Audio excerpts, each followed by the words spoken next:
feel good!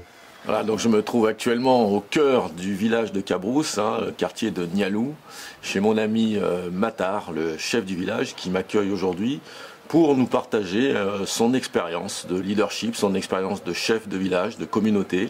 Et vous allez comprendre que ici, ce n'est pas si évident, beaucoup de règles, beaucoup de contraintes, mais surtout beaucoup d'engagement auprès de la communauté pour avoir votre légitimité de chef incontesté.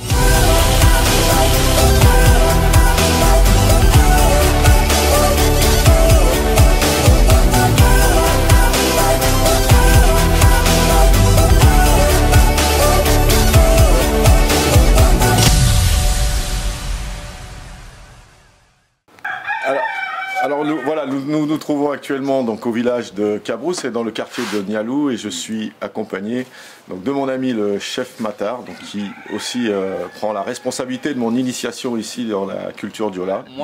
Moi c'est Matar, ça c'est le nom occidental, mais mon nom traditionnel qui est dans mes papiers c'est Sambaïse.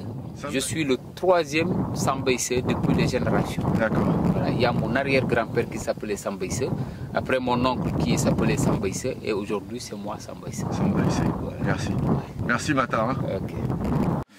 Alors chef, la première question que j'aimerais te poser, quels sont selon toi les 3 piliers fondateurs pour être élu chef dans une communauté diola? Voilà, donc je dirais la première, c'est d'abord la famille, la provenance de la personne. Donc c'est important, on va d'abord voir la provenance de la personne à choisir comme chef. La deuxième chose, il faut voir la confiance de cette personne. Est-ce que c'est une personne de confiance que l'on doit confier au village? Et enfin, la troisième chose, c'est le courage de la personne. Le courage de la personne. Ouais. Est-ce que cette personne est courageuse jusqu'au point d'être vraiment intransigeant, ou bien je dirais quelqu'un qui est impartial. Impartial. Voilà. D'accord. Juste, mais impartial. Juste impartial. Je ne veux pas dire que tel a raison et tel a tort parce que c'est un frère ou bien c'est ça. D'accord. Alors toi qui es professeur des écoles, donc emprunt quand même d'une culture aussi moderne, donc comment est-ce qu'on conjugue justement ce lien entre la tradition et le monde actuel, quoi, la réalité actuelle? Voilà, donc c'est quelque chose qui va de pair aujourd'hui, parce qu'on ne peut pas refuser d'entrer dans l'histoire. Le monde moderne est là et les gens ne doivent pas reculer derrière. Si on recule derrière, on ne fera que nous retarder. Mais la culture, c'est l'une des choses les plus importantes pour nous. Le ciment quelque part, voilà. C'est le ciment de la communauté. C'est le ciment, je dirais, la métaphysique donc, de notre société. C'est pourquoi les gens font tout pour ne pas être déracinés, pour ne pas être des renégats. Donc moi qui vous parle, aujourd'hui, c'est vrai, j'ai des liens avec l'administration et la gendarmerie, la préfecture, mais il y a de ces piliers que je dois vraiment respecter quand on parle de culture.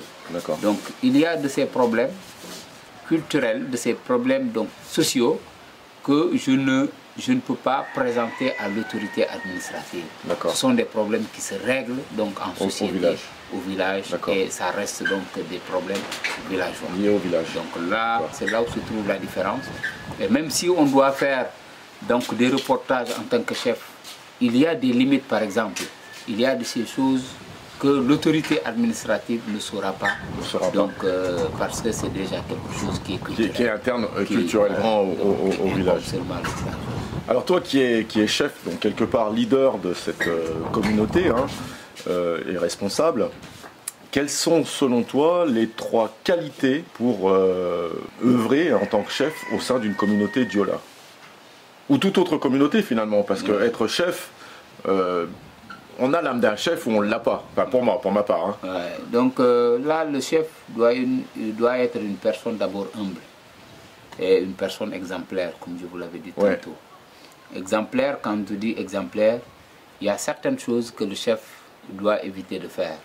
parce que c'est lui, il est cette miroir donc, du village. D'accord. Donc il est appelé à éviter beaucoup de choses. Par exemple, le fait de boire, de s'enivrer, tout ça. On a vu aussi les bœufs par exemple. Les bœufs, voilà, tout ça. Ah, on a été appelé sur la minute là, tout de suite. On a dû courir jusqu'au champ pour détacher les bœufs qui partent peut-être dans les rizières qui ont été récoltées. Voilà, on est un peu essoufflé.